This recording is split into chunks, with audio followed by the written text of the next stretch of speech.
Bismillahirrahmanirrahim. Assalamualaikum warahmatullahi wabarakatuh. Alhamdulillah wassalatu wassalam ala Rasulillah, amma ba'd. Saya kira cukup lama saya tidak bersiaran langsung daripada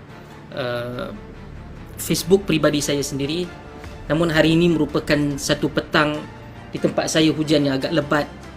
Mungkin boleh dikatakan kerana hujan merupakan rahmat daripada Allah Subhanahu wa taala, dan kita juga menerima berita yang sangat-sangat ditunggu selama 4 tahun bertukar kerajaan, bertukar Perdana Menteri. Najib Tun Razak didapati bersalah dan dikekalkan penghakiman sebanyak 12 tahun dan 12 tahun penjara dan 210 juta ringgit denda kepada beliau. Bagi saya secara peribadi ini merupakan satu kemerdekaan yang ketiga. Kalau kita merdeka pada 31 Ogos 1957, kita menjatuhkan Najib pada 9 Mei dan 10 Mei 2018, dan kita telah berjaya, rakyat Malaysia, yang memungkinkan hal ini terjadi. Sekiranya Najib kekal berkuasa, perkara ini tidak mungkin akan berlaku. Dengan takdir Allah Subhanahu wa taala, meletakkan Najib di dalam penjara itu perkara yang hampir mustahil untuk berlaku. Namun alhamdulillah, hakikatnya saya menerima keputusan itu dengan rasa sebab yang mendalam apabila begitu ramai mereka yang terpaksa untuk berkorban dan terkorban bagi memastikan Najib Tun Razak yang merompak, mencuri dan juga mengkhianati negara ini secara rasmi dan undang-undangnya dimasukkan ke dalam penjara. Ia bukan kerja yang kecil, ia bukan kerja yang mudah. Dan ingat, ini hanyalah fasa pertama dalam membuktikan secara tuntas dalam perundang-undangan Najib bersalah. Satu kes SRC dan yang mendatang akan berlaku lagi, akan diteruskan pendakwaan dalam kes 1MDB. Dalam kes 1MDB. Maka tahniah kepada rakyat Malaysia, dirgahayu Malaysia di atas keputusan yang sangat-sangat ditunggu, sangat-sangat penting dan sangat-sangat bermakna buat negara Malaysia, iaitu Najib Tun Razak dikekalkan sabitan bersalah 12 tahun penjara dan 210 juta ringgit di atas penyelewengan dana SRC International. Dana SRC International ini berasal daripada kumpulan wang amanah pencen. Ini perlu untuk dijelaskan dengan sejelas-jelasnya kepada seluruh rakyat Malaysia. Mereka, saya pasti mereka akan menggunakan taktik menagih simpati daripada seluruh rakyat Malaysia. Kononnya beliau tidak dapat keadilan. Sedangkan pagi tadi kita lihat, tiba-tiba Tan Sri Shafie Abdullah diminta untuk hadir daripada Parlimen. Beliau ada program forum di Parlimen, diminta hadir untuk membantu Tuan Haji Hisham yang merupakan peguam bela Datuk Seri Najib di Mahkamah Persekutuan. Tiba-tiba masuk dan minta untuk menjadi wakil ataupun menjadi peguam bela yang baru, walaupun dia telah pun dipecat, dibuang oleh Najib sendiri. Kalau pada pagi ini Shafie Abdullah boleh dipanggil semula, kenapa beliau digugurkan dan dipecat oleh Najib pada beberapa bulan yang lalu? Maka ini menjadi persoalan. Sememangnya Najib menggunakan segala kaedah bagi melewatkan penghakiman.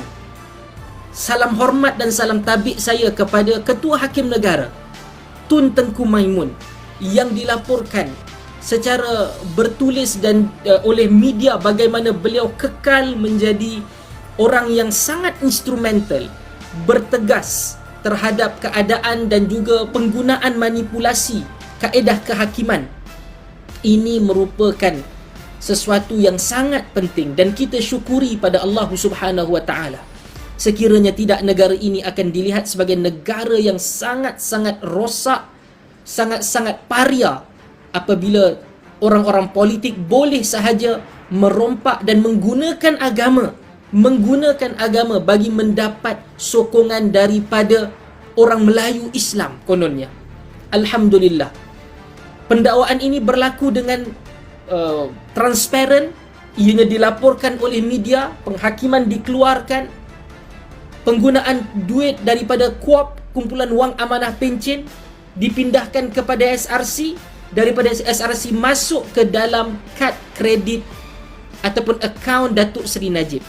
Dari berbagai banyak yang dibelanjakan, antaranya yang terkenal pembelanjaan 3.28 juta ringgit, shopping yang dibuat oleh Rosmah Mansur menggunakan kad kredit pada akaun tersebut bagi membeli barang kemas bagi dihadiahkan kepada isteri bekas Perdana Menteri Qatar, termasuk perbelanjaan sebanyak RM440,000 lebih membeli jam tangan wanita oleh Najib Tun Razak bagi dihadiahkan kepada Rosmah Mansur, kerana memujuk Rosmah Mansur yang merajuk akibat daripada percutian yang perlu dipendekkan oleh Najib di Honolulu, Hawaii disebabkan banjir besar di Malaysia.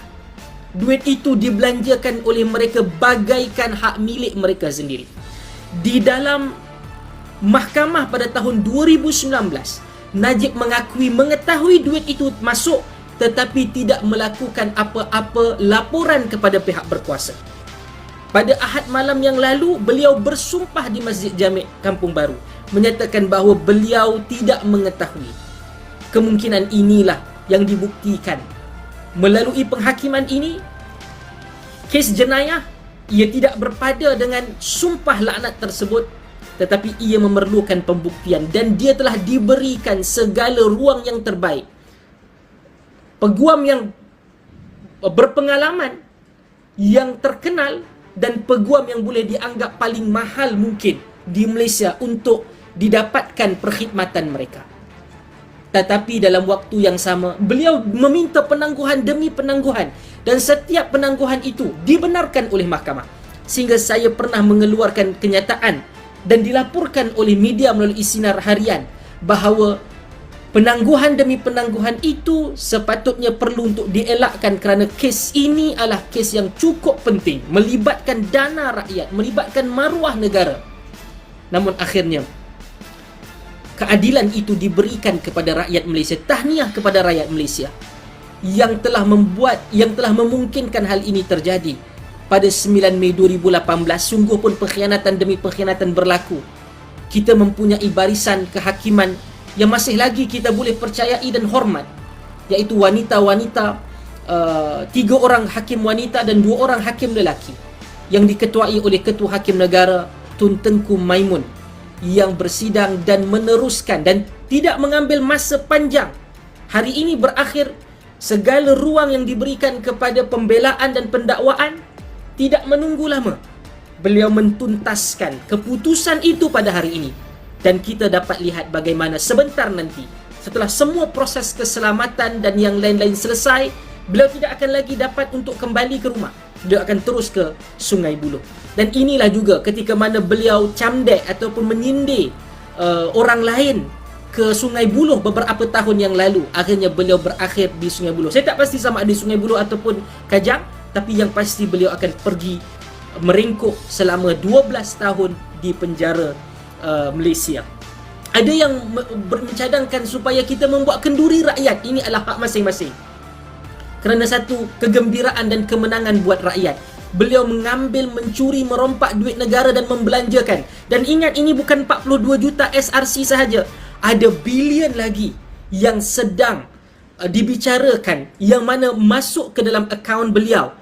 Masuk ke dalam akaun beliau melalui kes 1MDB. Oleh yang demikian, bukanlah kita bergembira kerana ada saudara Muslim lain, tetapi sekiranya saudara Muslim, orang Melayu itu adalah penjenayah dan orang yang jahat dan layak dihukum, dan bukan saja itu mengkhianati negara, maka kita tidak boleh ada sebarang rasa kasihan terhadap penjenayah yang ini.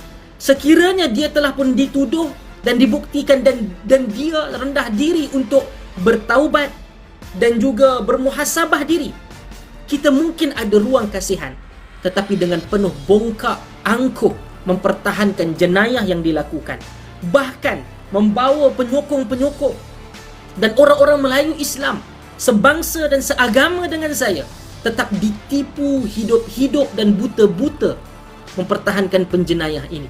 Alhamdulillah, syukur pada Allah Subhanahu wa taala, keadilan itu tertegak pada hari ini, dan penjenayah itu adalah penjenayah yang telah dihukum dengan seadil-adilnya insya-Allah, dan kita juga meyakini dan memohon pada Allah Ta'ala memudahkan hukuman itu berlaku pada kes 1MDB, termasuk juga kepada Presiden UMNO yang hari ini juga sedang bersidang di Mahkamah Kuala Lumpur dalam kes penyalahgunaan dana di bawah Yayasan Akal Budi, dan itu juga menggunakan lebih dahsyat pembelian rekod dalam mahkamah, pembelian hotel di Bali untuk anak dia.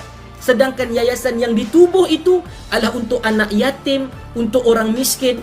Rupanya ianya dibeli hotel di Bali kepada anak perempuan kesayangannya. Jadi Malaysia merdeka awal sebelum daripada 31 Ogos 2022, dan kita akan lihat satu demi satu penyangak termasuk Rosmah Mansor perlu untuk diadili. Kita menghormati, walaupun kita mahu penghakiman itu secepat-cepatnya seperti mana yang berlaku kepada Najib, kita tetap hormati lunas-lunas dan ruang-ruang mempertahankan diri kepada setiap daripada mereka. Namun akhirnya pembuktian yang dilakukan oleh pendakwaan di mahkamah itu lebih jelas daripada cahaya untuk menyatakan dan menegaskan bahawa mereka adalah salah penjenayah, perompak dan pencuri dalam negara ini. Kita menunggu nasib yang sama buat Zahid Hamidi dan juga Rosmah Mansor, dan itu benar-benar melengkapkan kemerdekaan, kebebasan bagi negara Malaysia yang telah pun merdeka 65 tahun pada 31 Ogos 2022 ini. Dan kita akan memerhatikan dengan lebih dekat dengan apa yang akan berlangsung, dan kita juga akan, walaupun digunakan pejabat peguam negara bagi menggugurkan beberapa kes kepada beberapa pihak yang lain, adanya Tengku Adnan, adanya Aziz Rahim, adanya siapa lagi, bekas ketua Menteri Sabah dan yang lain-lain, kita pastikan selama mana ia mampu untuk dijaga, kita akan berdoa dan berusaha bagi memastikan mereka semua ini dihukum seadil-adilnya dan selayaknya di atas kerja curian rompakan terhadap dana rakyat dan dana negara. Terima kasih. Panjatkan syukur pada Allah Subhanahu wa taala di atas keputusan ini, dan ini yang selayaknya bagi perompak dan pencuri merompak harta negara dan Malaysia ini. Dirgahayu Malaysia. Terima kasih para panel hakim yang berlima, dan moga Allah Subhanahu wa taala rahmati kalian menjalankan tugas dengan tegas dan tuntas. Wallahu alam. Kita akan berjumpa dalam banyak platform yang lain, dan insya-Allah moga Allah rahmati Malaysia, Allah rahmati kita semua. Dirgahayu Malaysia. Wassalamualaikum warahmatullahi wabarakatuh.